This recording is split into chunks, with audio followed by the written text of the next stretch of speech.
obviously a very sad moment. Yeah, it is very sad. I remember seeing him about 6 months before he left and talking about this another crazy adventure of his, and looking forward very much to the stories he'd tell as he came back, because he's nothing if not an extremely funny man,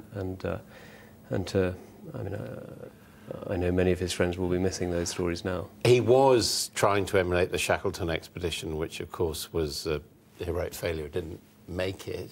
So presumably he knew there must be considerable risk to what he was doing. Yes, I mean, his military record is one that speaks of understanding risk, and he knew what he was doing. I don't think anybody can have appreciated quite the dangers, and to die in such a way, in such a place, is really very heartbreaking, particularly as he had just been evacuated and was in a hospital in Chile.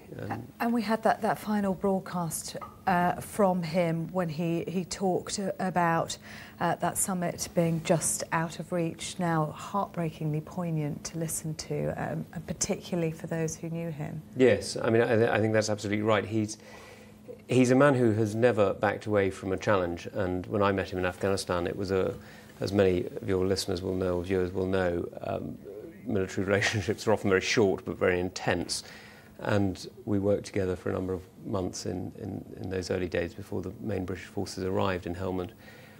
And he's just not somebody who ever backs away from a challenge, or he wasn't somebody who ever backed away from a challenge. And his ability to get on with people was just extraordinary. So to imagine him walking alone across the Antarctic was a feat of huge courage, not just in the physical element, which I think we can all recognise, but also in the human element, as he was a man who... I mean, remarkable strength of mind that would have taken, that complete solitude for 71 days, as well as the physical endurance. Yeah, I mean, genuinely, he is one of the most impressive people I've ever met, and he's an extraordinary loss, not just to the army, from whom he retired not that long ago, but to our country. I mean, he really has demonstrated that, you know, the days of adventure and heroism are not dead, and our fellow citizens are really doing the most extraordinary things still. He was raising money for charity. I think more than £100,000 was his original target, and he's passed that. At the same time, what is the point? I mean, isn't this a waste? I mean, it's not like serving in Afghanistan or something like that. No, I hear what you're saying, and of course it's not the same.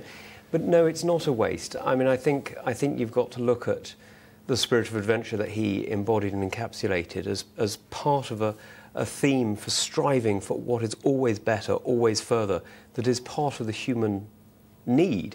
And whether that be through scientific discovery in our universities, or whether that be through adventure in these ways, what he's doing is he's part of that human experience of reaching for the stars. And, you know, as we've got scientists in this country who are now, you know, literally in the stars with Major Tim Peake, you know, he's demonstrating that our country is still very much part of that spirit of adventure that we launched in many ways in the 15th and 16th, 16th and 17th centuries.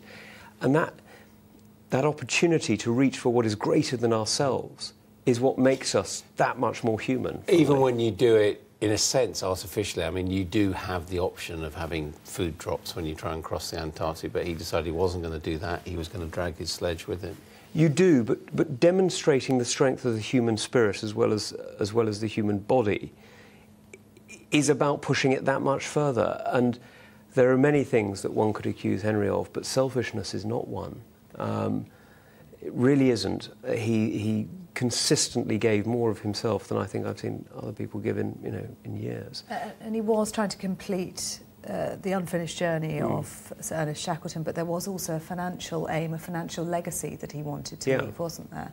Well, and indeed, I mean, tragically, he's gone better towards achieving it in the last few hours. As I looked at the website only a little while ago, and forgive me if I may plug it. No, please do. It's on Virgin Money is hosting it, and it's the Shackleton solo appeal.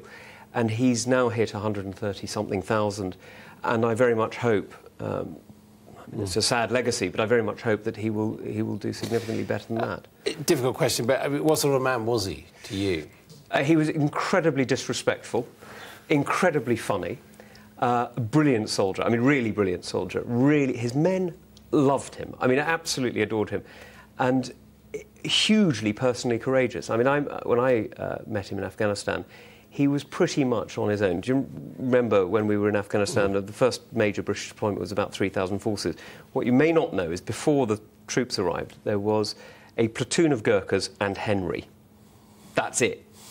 And Henry was going around to places largely unescorted, interacting with people, getting cricket kits out there, playing cricket with folks. I mean, just the most extraordinary stuff. When you think of the risk that British forces were facing only a few weeks and a few months later, Henry carried it off through simple force of personality. I mean, the man was a force of nature and just loved by many. Tom Tugendhat, thank you very much. Thank you.